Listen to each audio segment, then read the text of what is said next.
Okay, we're going to go ahead and get started with the last session. So I'm Rich Wolfe. I'm going to be moderating a panel. And what we want to do here today is discuss or do a wrap-up a little bit in terms of personal pathways for development as a junior faculty member.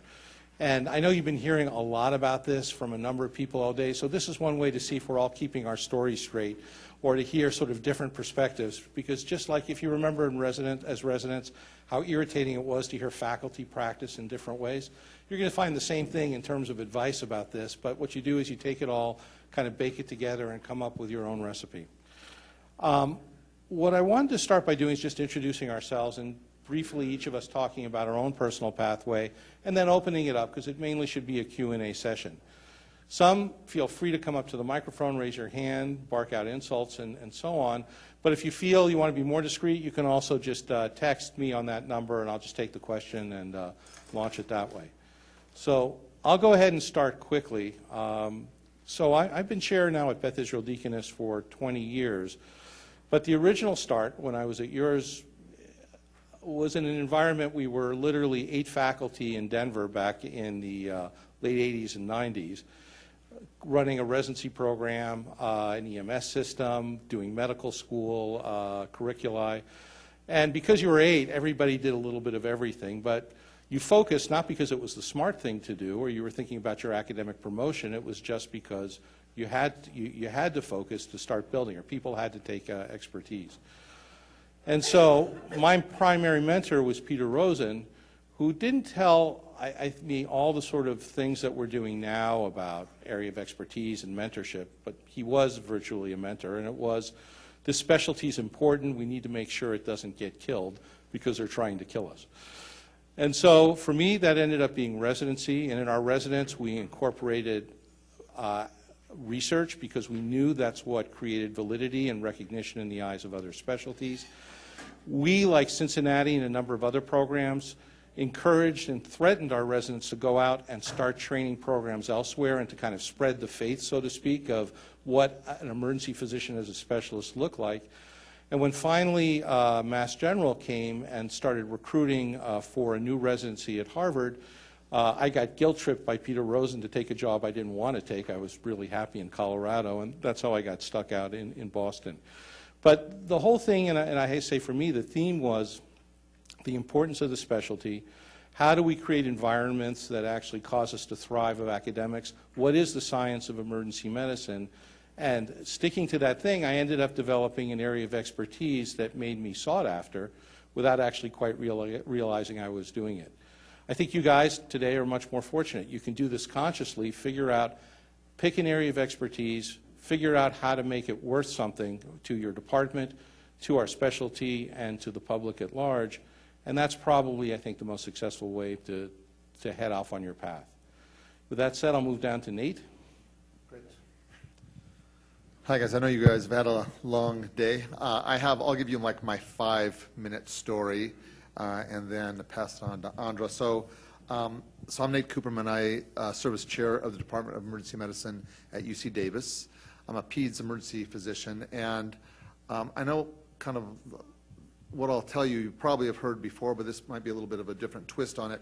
What's driven me throughout my sort of academic career is a passion to know and understand. And it really, I won't take it back to like my early days as childhood, but I will tell you one story as a resident which really kind of embarked on my career as I'm a sort of a researching chair. I probably spend maybe 60% of my time as a researcher and 40% of my time as chair. And actually it started, and it's a little bit of a quiz question for you, but I was a second-year resident in the pediatric ICU in the middle of a meningococcal epidemic, and I'm going to put this down because I have to demonstrate. You guys can hear me okay, right? So this was at Harbor, UCLA, where Kelly Young is from, and we're in the middle of an epidemic, and kids were coming in with fever and developing purpura fulminans, so that's overwhelming sepsis from meninge, and they were either dying or losing their limbs. And it was really a horrific thing. It was a horrible epidemic. So I was the PICU resident, as a second-year resident, and I remember a young child coming in with purpura fulminans and septic shock. I had to put in a neckline, which I'd never done before, so I called in my buddy, the neonatology fellow in from home, telling me to put in a neckline, but I put in the art line.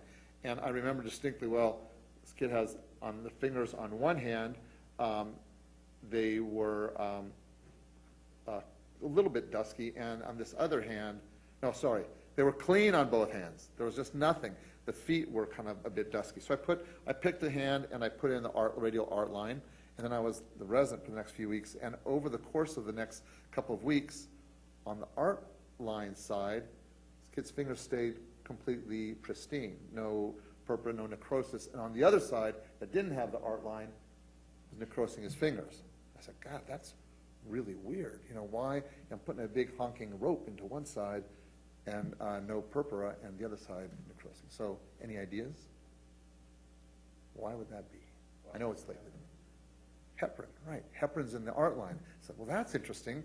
Heparin, you know. So then I looked up, started researching heparin, and is this a way to treat purpura fulminans? And it was a kind of a jerky little paper that I got reviewing heparin and purpura fulminans. But the point was is that it started around a pressing clinical question about a child that I was caring for, and it just sort of embarked me on a path. And this is one of the things I will tell you, one of the, shall we, if we can call it a pearl that I dropped to you, it's like the best clinical research questions have to be about questions around caring for your patients, and they have to be important and meaningful. And I've sort of built my career around that. I spent the next 10 years studying meningococcal disease in children, first of all, how to identify it early and how to treat it and whatnot. And I guess my overall philosophy is, you know, life's short, so we live our lives as full as possible outside of the work arena, and in the work arena, address questions if you embark on and it could be in research, it could be in ultrasound, it could be in simulation, but that are meaningful and important, because the literature is covered with small little studies that don't really advance science. I would say, you know, get yourself dirty, go for the gusto, try to do something big. Sometimes it works, sometimes it doesn't. You get up, you dust yourself off. No one's paying that much attention except for you, because everyone's worried about them. So it's actually not an embarrassing thing to fall and get dirty, because no one's paying that close attention to you.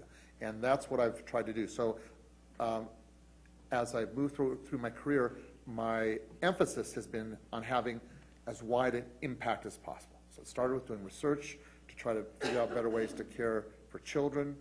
And then I started a research network, because to answer the real big questions, you need to collaborate and team up. And now I have like a global network. It's a really big network to try to answer global questions around emergency medicine.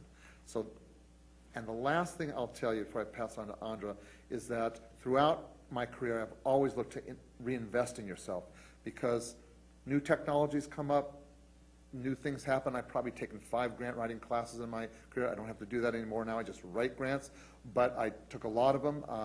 I had to learn new statistical techniques along the way. Not all centers have this, but I've taken 3 sabbaticals. If you can pull that off, those, each time I've done that, it's not been for fun. I've worked hard. Of course, it's been fun also, but it's been a sort of a reinvestment in myself. So I guess in summary is that my career has been driven by trying to have as big and wide an impact as possible, thinking that life's short, so go for the big things early, and don't worry if you fail. You'll get up, dust yourself off, and continue to reinvest in yourself. Get the training that you need so that you can answer those big questions, whatever they are for you. Awesome.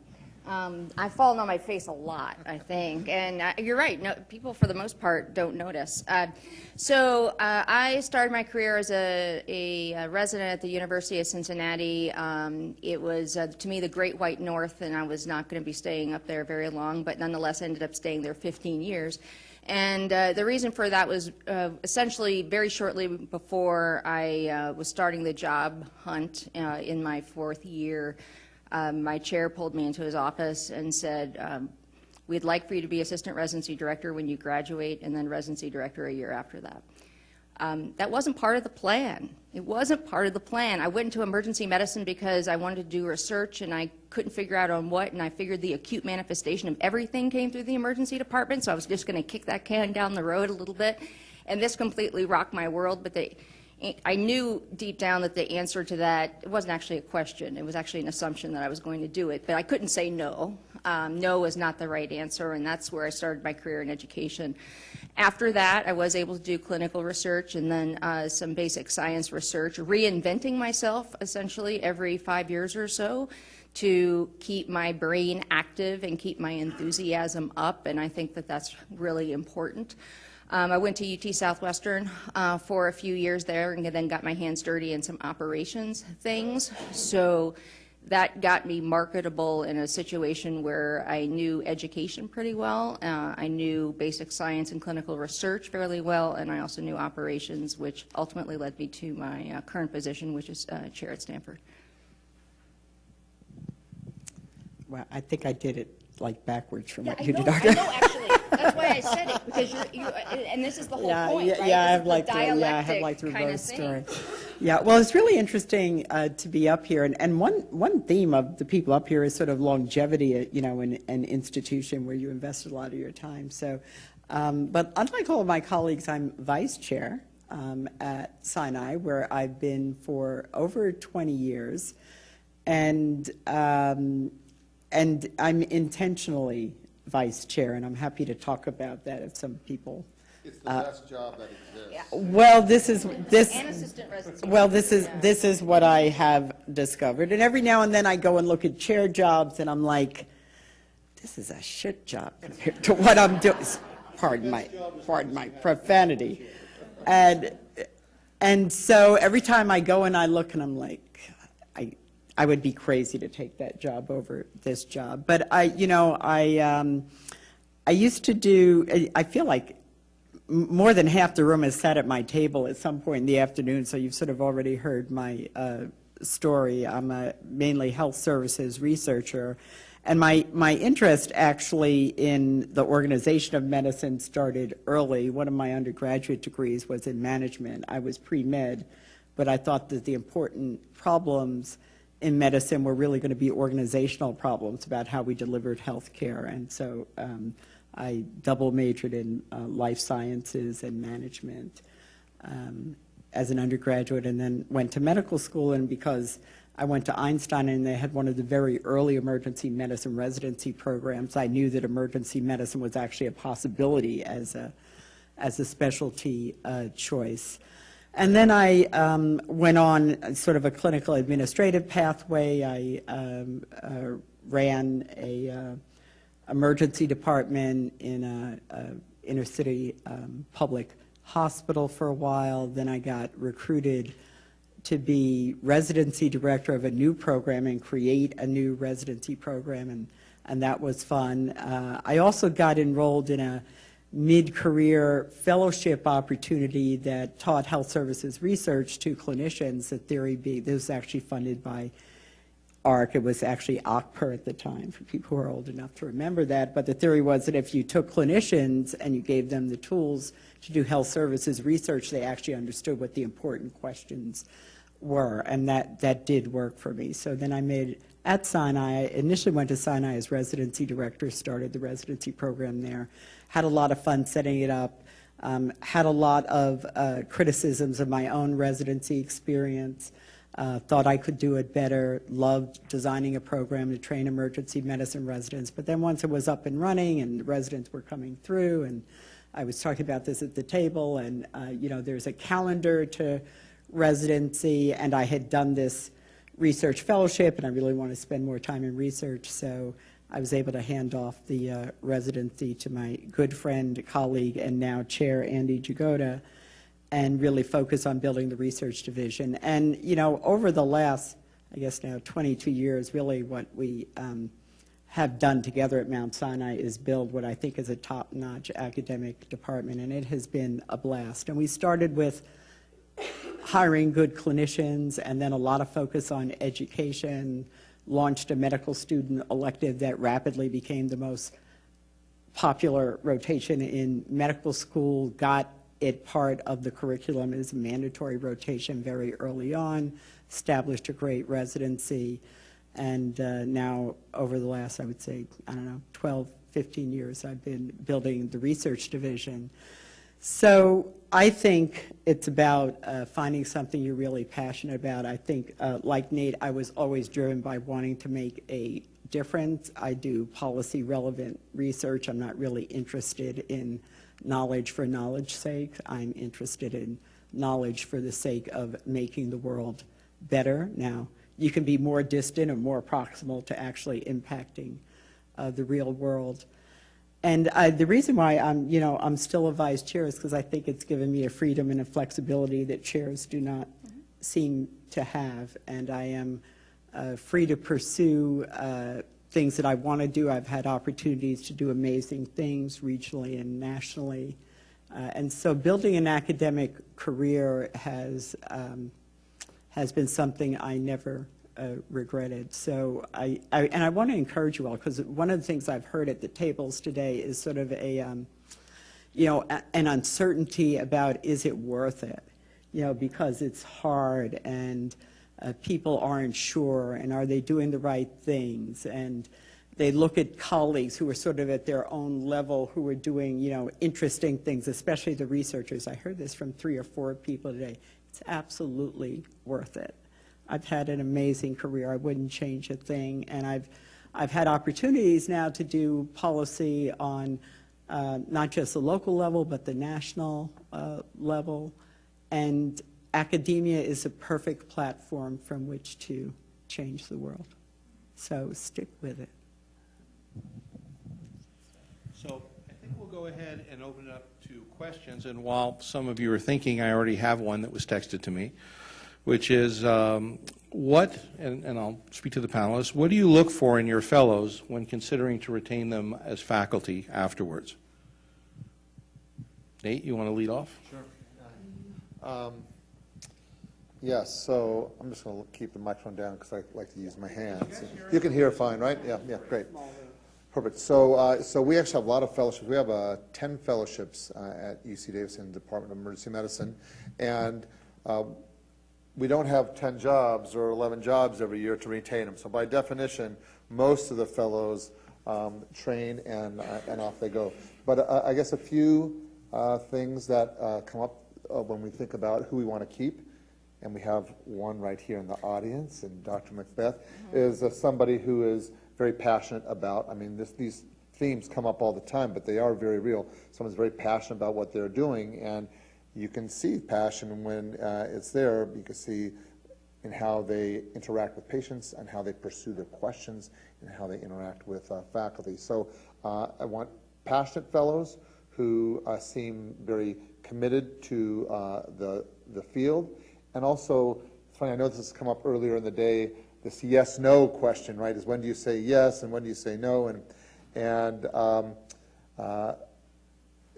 not going to go and answer that question because I know a lot of people have commented on that, but fellows are folks early in their career.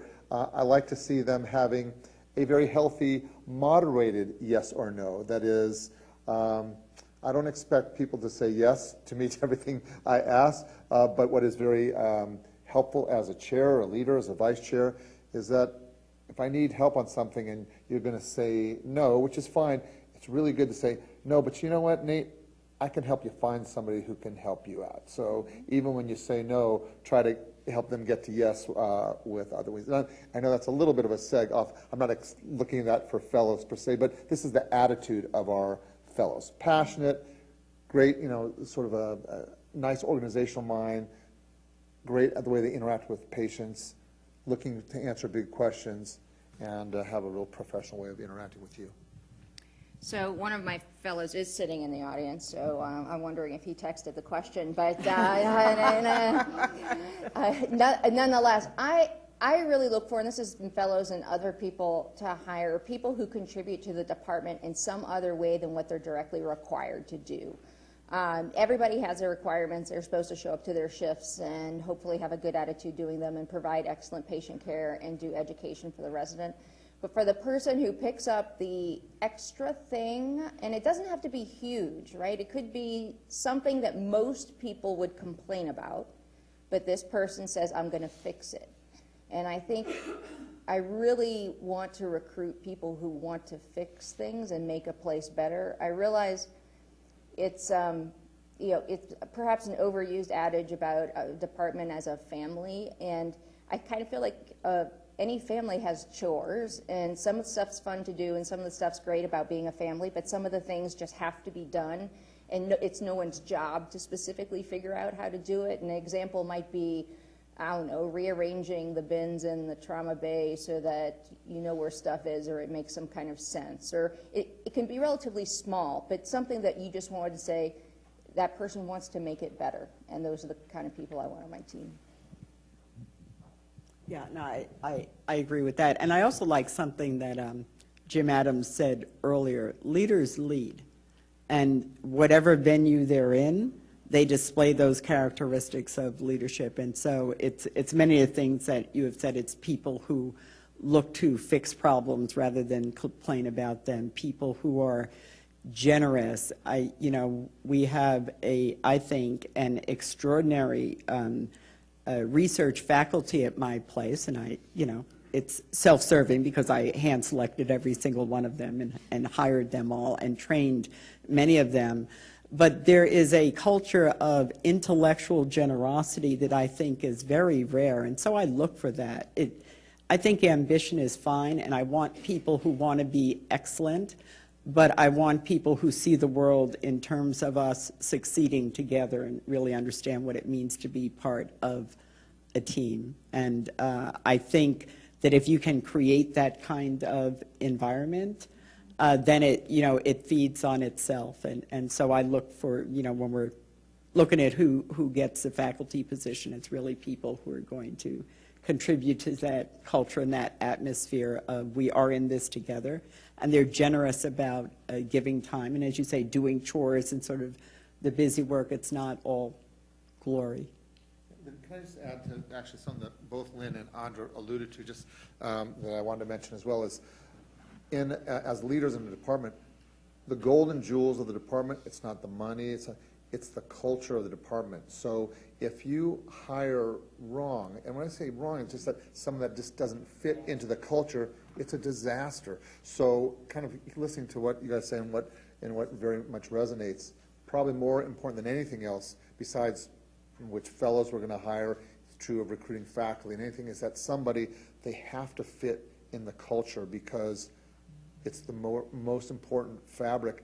When you have the right culture, people care less about the salaries they make, the chores that they have to do, because for all of us, once you earn a certain amount of money, above which everyone in this room will earn, it's really about, do you feel valued? Do you feel part of something bigger than yourself? And those are the things that you desperately, as leader, need to hold on to. And so that's what we're looking for in anybody we hire. So agreeing with all that's been said about the personal characteristics that you look for, there's also, I think, a different dimension that at least I think a number of chairs look at, which is it's like a sports team, that you're trying to look at where you've got depth and where you're thin. And, if you've got a huge amount of depth, even somebody who's perfect and talented, you just may not have room for another educator or another ultrasound person. And you're looking instead desperately at somebody who might cover an area, pre-hospital, or a pure clinical area that you've got a lot of resources but not really anybody digging it. The classic example is a lot of us at the chair level think a lot about geriatric emergency medicine because the boomers are all crossing 75 and that's going to be a huge problem, yet we're all relatively thin in that area and that becomes an area of opportunity. So looking at your department, figuring out where some of the weaknesses are and how you can cover that gap is both good citizenship but also good strategy in terms of being recruited. We have another question, which is one that I think all of us continue, and I do still to this day, which is how can one become a better grant writer and scientific writer? How do you get how are you developed and how do you get the mentorship? Nate? Sure, I'll start. So grant writing is something that I do a lot of, and I mentor a lot of folks on that. So I think there's two components, and again, I'm sure this for those of you who write and read grants, this will resonate. First one is not about grant writing; it's just about writing. And some of us are not blessed by being good writers. And thank God for my high school English teacher because he was fabulous. But I have seen grants that take a very mediocre idea, but the story that is told around it is so compelling, you fund it, even though the research idea is not that important, because the story is a great story. And the vice versa is also true.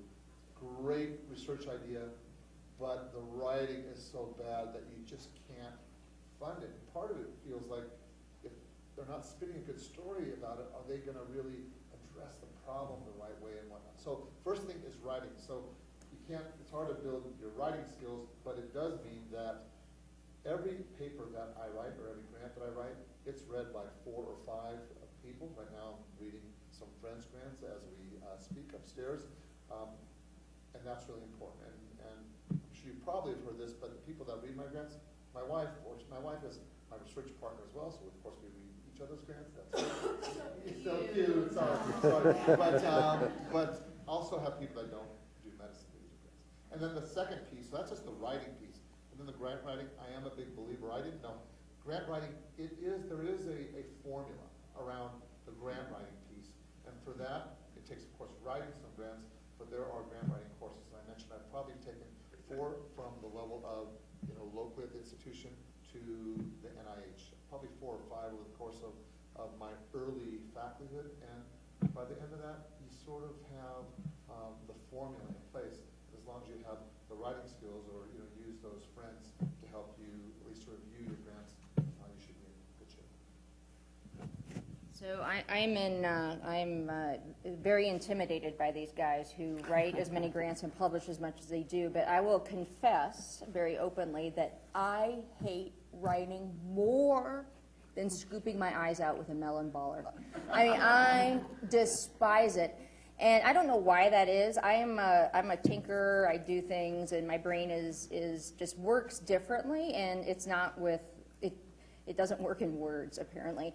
But what I have discovered, though, is that I can pitch an idea, and I can talk through an idea, and I can be passionate about what I want to do. And I've just recently discovered this is actually hiring a person that just writes down what I say, because I can't do it. I can't do it through my own fingers. But if somebody listens to me and write it, I can edit like a mad woman. I can edit like crazy. I just figured this out like a year ago, and I think it would have changed my life had I been willing to do it beforehand. But I guess what I'm trying to say by that is it's okay if it's not perfectly applicable to you. You can learn how to do it. The grant writing courses, I think, are very valuable. They're sometimes expensive and sometimes take several days. But I think they know what they're doing, and they have tips and tricks and things to help put words together. But in other words, I say if you truly hate doing something, hire somebody to help you. Yes, or find a partner, a collaborator who's sure. good at what you're not good at. So for myself personally, and again, I also mentioned this earlier, very early in my research career, I had the opportunity to serve on a study section. And there is nothing that will teach you more about how to write grants than serving on a study section. It is an amazing amount of work, but what you get out of it, because you read dozens of grants and you hear the discussion and you see how a grant can either rise with growing enthusiasm or sink under relatively minor criticism, and you start to understand more about how the whole process works. I run a division that has become somewhat known for teaching people to write successful grants, and I agree with Nate. It is a formula, but it's more of an apprenticeship, so you have to understand the pieces. There are definitely things you can learn, but it helps a lot to see samples, and again, it goes back to that generosity of spirit. When I have a fellow who's writing a K, they have 5 or 6 examples of successful K grants from people in our department who share what they wrote, so you're not reinventing the wheel. So again, this is not something you can master on your own by working hard. You need to talk to people who know how to do it. You need to get people to help you. I like to write. I've always been a good writer, Catholic school. I give the nuns a lot of credit. They taught me many things that weren't very useful in life, but they taught me to write, and that has been very useful. Or maybe it's the only advice that I listen to. But again, some people are naturally good writers, some aren't. You can get better at it. It is something you need to work at. Or again, find a partner. I heard, is Judd still in the room? Yep. Yeah. I heard you say something, maybe it was I don't know, SAEM said something last year about, some people are starters and some people are closers, right? And so you need to know this about yourself. Some people, they have a million ideas, they start a bunch of projects, but they never take it over the finish line, right? But they generate enthusiasm and ideas and activity. And then there are some people who are closers.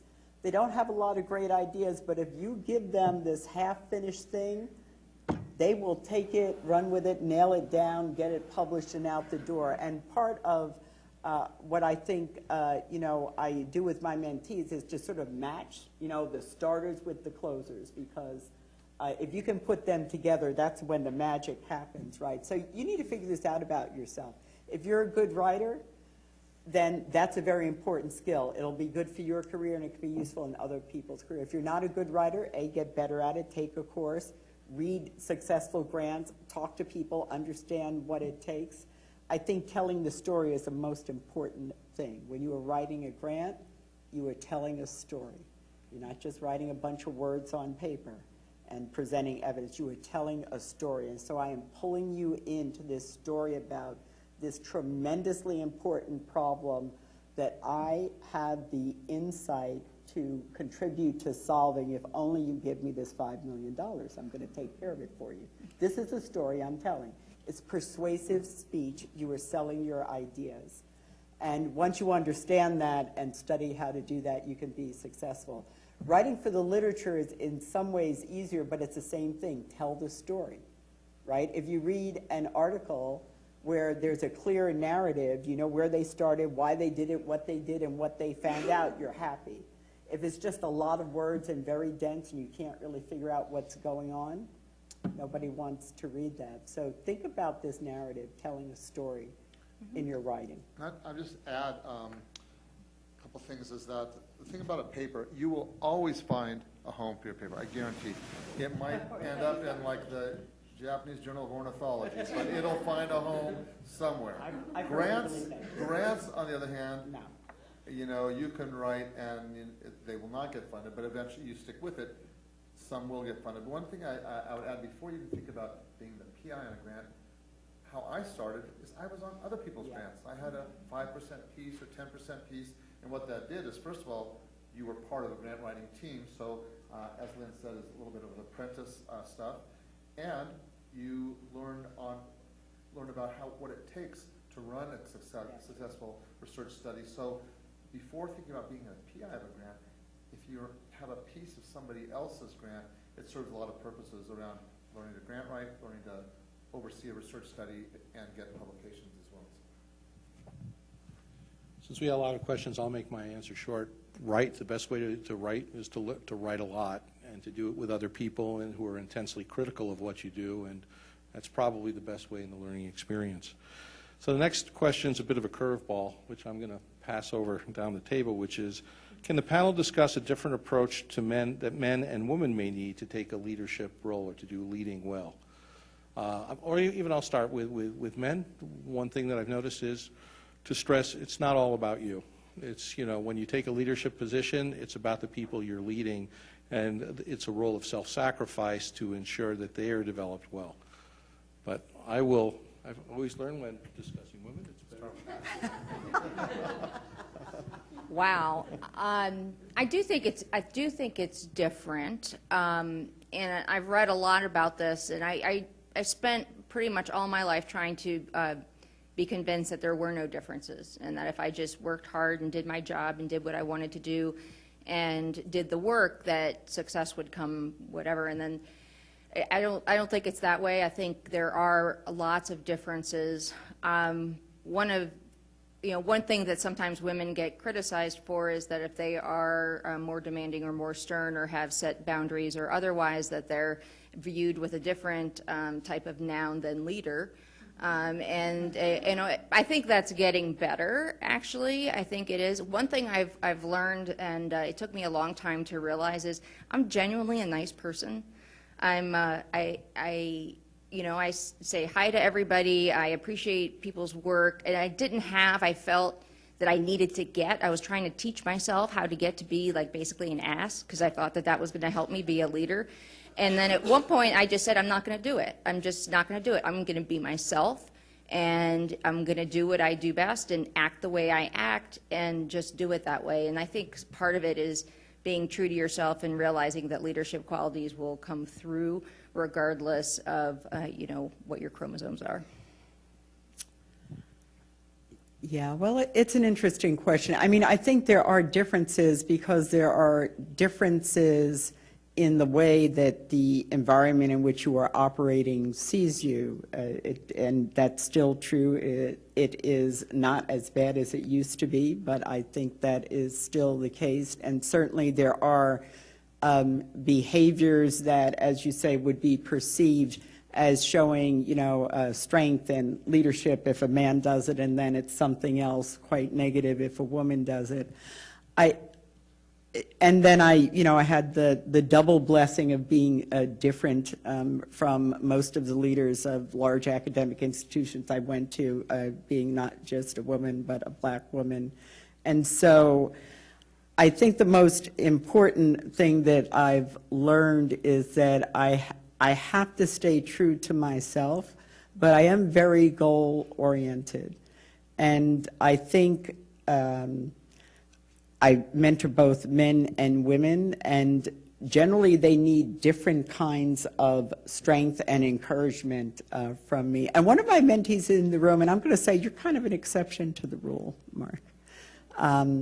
But often the men are not as good as they think they are, and the women are better than they think they are. And so often with the men, it's sort of setting limits, giving them reality checks, teaching them to wait, teaching them to, you know, not try to leapfrog over things that they need to do. And with the women, it is coaching them to, you know, to reach higher, do more, building their confidence. The men seem to have no shortage of confidence for the most part, until you catch them in a vulnerable moment. I mean, I think everybody has their insecurities, but the facade is quite different, whereas the women are, you know, more likely to sort of voice their lack of confidence. But ultimately, I think there are more commonalities than there are differences in terms of what it takes to succeed. But you really have to find out the way that works for you. And I think, man or woman, you have to be less interested in how other people are perceiving you than in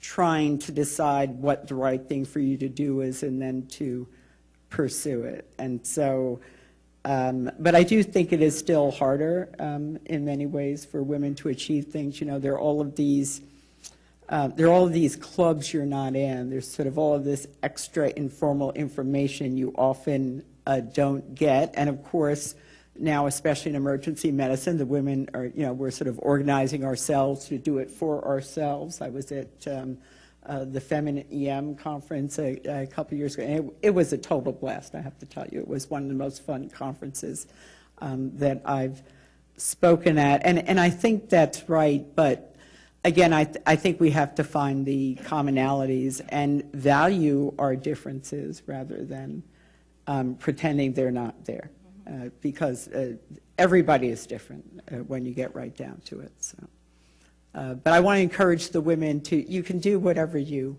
want. And the other thing is, you should read the book, if you haven't already, Women Don't Ask, which is one of my favorite books, because many of the problems you're facing are because you didn't ask for whatever it was you wanted. And it's, again, not your fault. It's the way you were socialized. If you're good and work hard, you know, you will be appreciated and valued, and that's not the way it works. That's not actually the way the world works. I'll just take I'll just quickly take a little bit of a different twist, and at the risk of sounding like way too PC about it. So first of all, I'm in a family. I have a wife and 3 daughters. The Peds Emergency Medicine division that in our department is only women.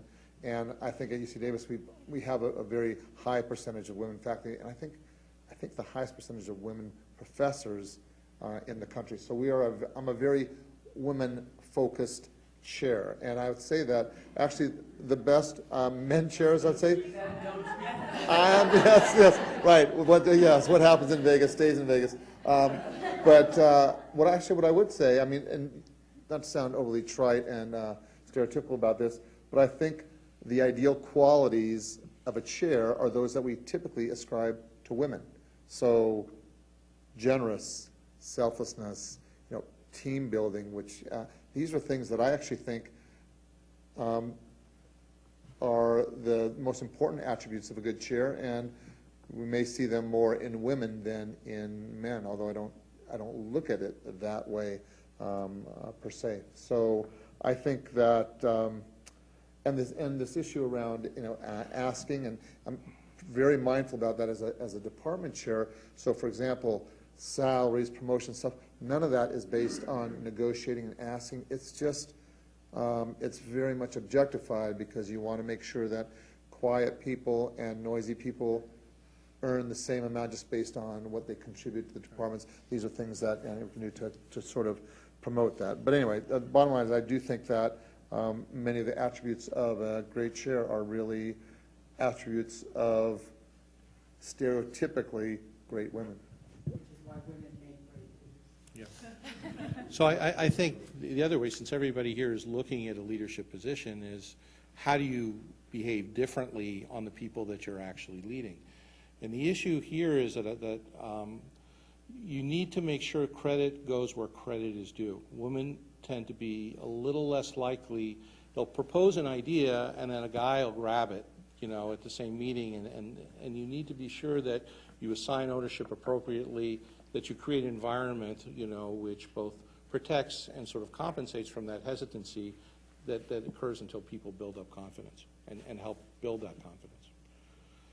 So I got a chance to look at the next question, so I'll answer it first and then pass it, which is, what is your favorite book in terms of what's helped you in your career or helped influence what you become?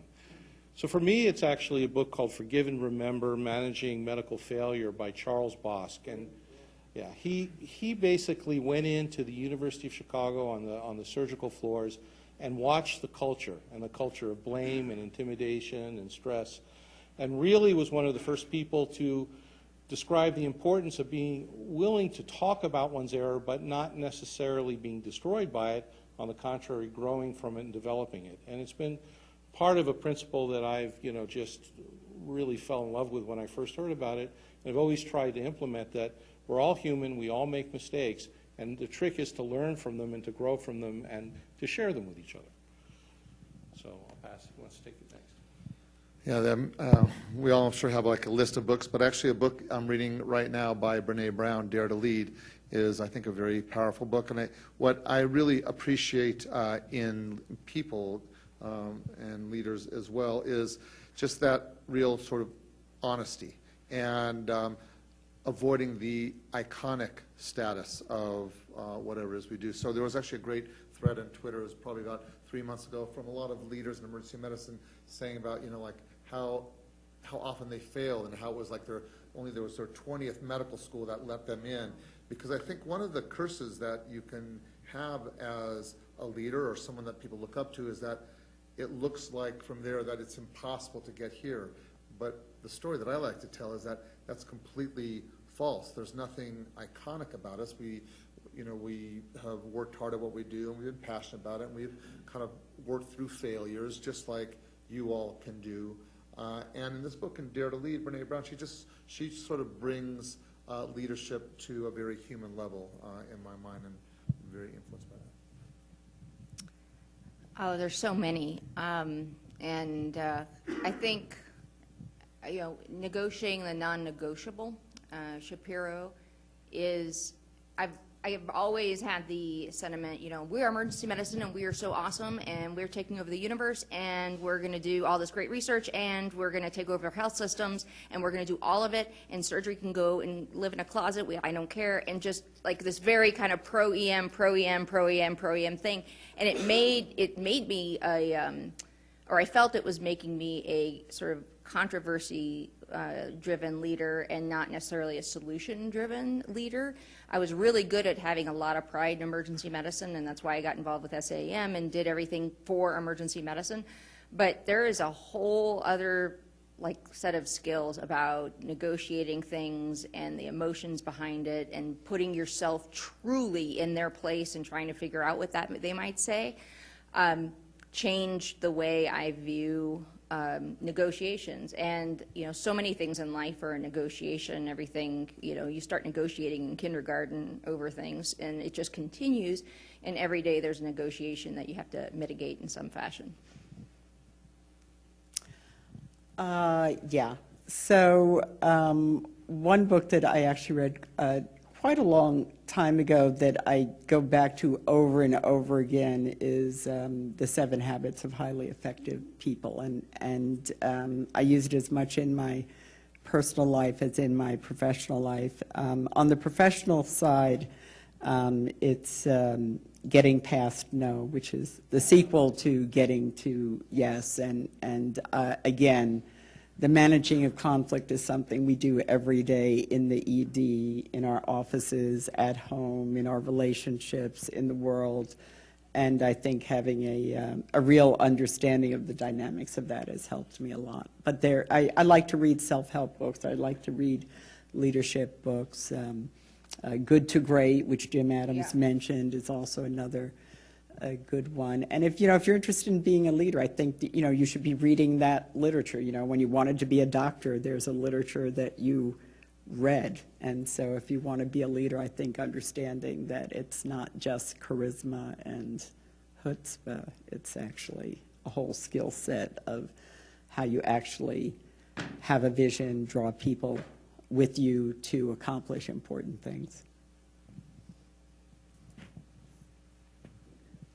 So the next question basically is, when you look over interviewees that were on the top of your hit list, what are the things that young faculty do wrong, other than being whiny, that send them to your shit list? I'm glad you mentioned the whiny. So we will take whiny off the table. I would say, so I'll start. I would say for me, it is, which contradicts some of the things you've heard, it's saying no, but usually for saying no without a really good reason to say no. It's not having both a vision to see where that opportunity is, because occasionally as chairs you push what really are gifts. They're things that really are the right sort of thing to get you developed that fit. And when you say no, then it actually both confuses and the chair wonders, if that's right. Nobody's going to ever force somebody to do something, but it ends up in some ways being a missed opportunity. I'll just raise one that kind of came up recently with a junior faculty member where I work.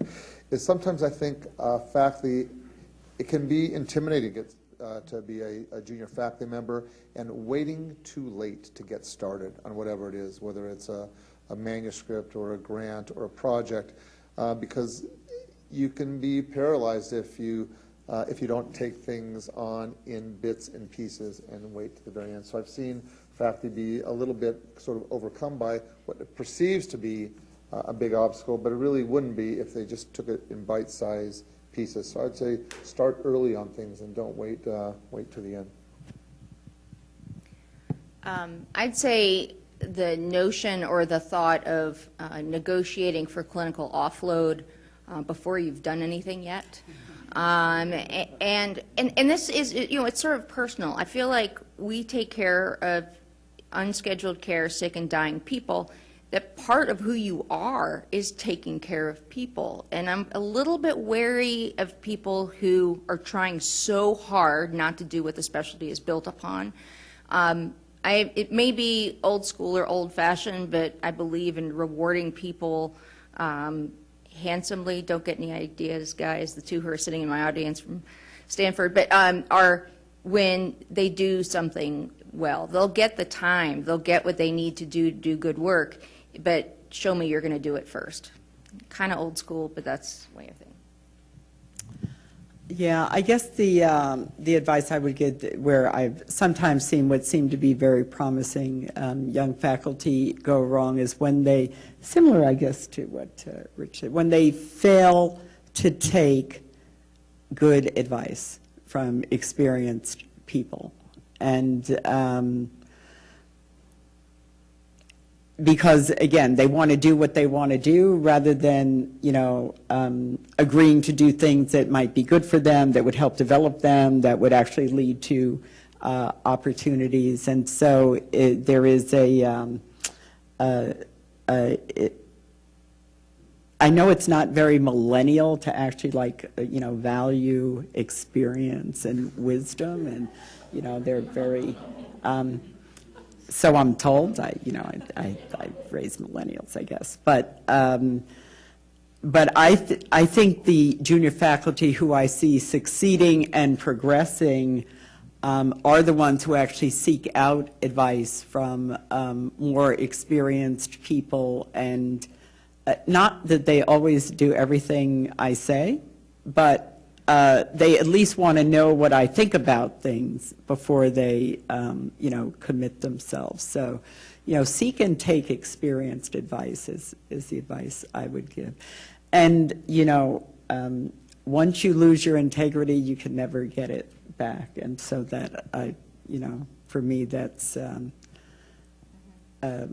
if you, and back to when I was a residency director, the worst thing you can do is lie to me.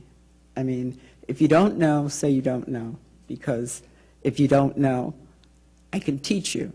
But if you pretend to know and then you do the wrong thing, and then you cover it up, and it disadvantages a patient, and I would say this to residents like on day one, if I find out you lied to me and it disadvantaged a patient, I will fire you on the spot.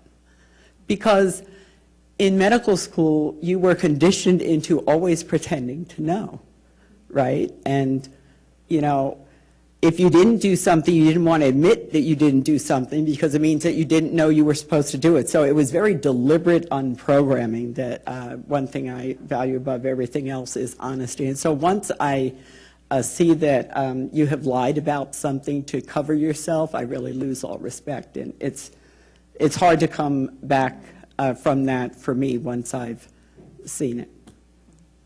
I think if you wanted to boil it down into its essence, it's all about mutual trust. The chair wants to know that they can trust whatever that person says and does. Without that, you don't have an ability to develop or a working relationship. And the chair wants to know that they are trusted, so that when they give advice or make recommendations, that trust will actually allow them to sort of direct or help the person navigate the waters. So the next question is, how do you handle a difficult situations such as authorship disputes? How do you manage conflict with colleagues in general? I can grab this one if you guys want to take. Okay. Sure. No, I was watching the clock too. We got 1 minute. So the answer there is, first you got to hear about the conflict early and quickly. So everything you can do diffuse up front's better. Whenever there is a project, a paper, you really should insist on authorship being defined clearly up front, and the work that's going to go in to merit that authorship, so that you have something verifiable. And I actually, after all these years, believe in putting everything in writing, so that you have a document to refer back, so you diffuse conflict that way. The second is, you need an open door policy, so that you hear about a problem early, because the quicker you get on top of it, the easier it is to diffuse. And most of the time when there's a conflict, it's just a matter early on of sitting down with the faculty, and even having them bring a mentor or two that they trust, having them sort of display what they're thinking, and creating a way to resolve it and bring it about. Now, there are some people that you can never get to play well together in the sandbox, and I can think of just two in my faculty that myself and my vice chair for faculty development know we're going to pull in the office about every 6 to 8 months to do this process. But with that, we've kept them on board for over 10, 11 years. They're both R-funded and both extremely successful, even though it takes work and a lot of pain on our part to get them to play nice together. Well, if you're going to be high maintenance like that, you better be very high value, is all I have to say. If I had faculty like that, I'd have been talking to my colleague about how we're going to transition them out of the department. I'll just make just a quick comment about that. This actually is right out of Brene Brown's Dare to Lead, is that, and she says, and I feel the same way, that it's generous to be very honest.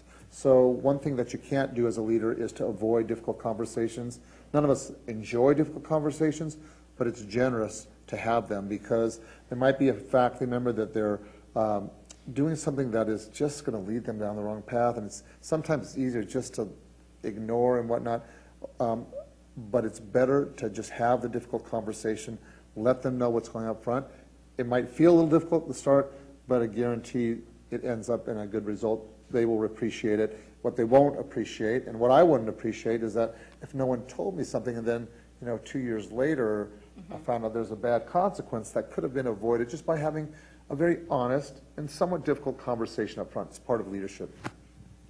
Yeah, I think that kind of capitalizing on things earlier and being the kind of leader that people feel okay coming to and giving bad news. I recently had a faculty member who came in and said, well, would you like the truth, the adjusted truth, what you want to hear, and something else? And he said that. He's a very, very formal kind of gentleman, and he was just genuinely asking what this was the case. It was a cultural thing. And it occurred to me, wow, it's really important to be willing to hear stuff you don't want to hear. And have people have a safe space where they can tell you those things in a way where they don't feel like they'll be penalized.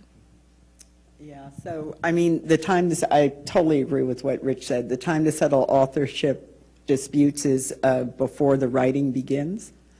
And there should be a clear plan for authorship. And if at some point someone has not done what they committed to do to earn a certain level of authorship, there should be an explicit conversation about the fact that now you are no longer first author, and here is why, and this is what is happening. It shouldn't come after the fact when the paper is being submitted and people are screaming at each other. It needs to happen during the work.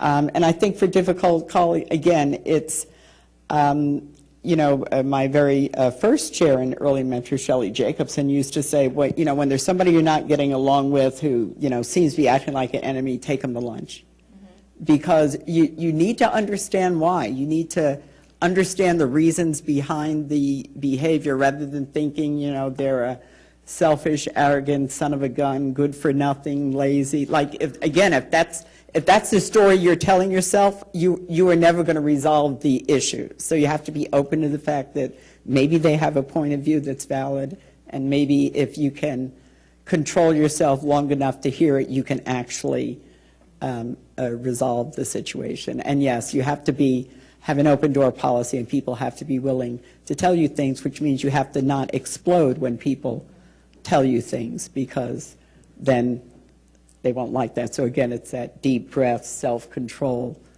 so that you can, be learning to cultivate that imperturbability that you probably have arrived at in the clinical arena, right? To sort of bring that into the rest of the professional space.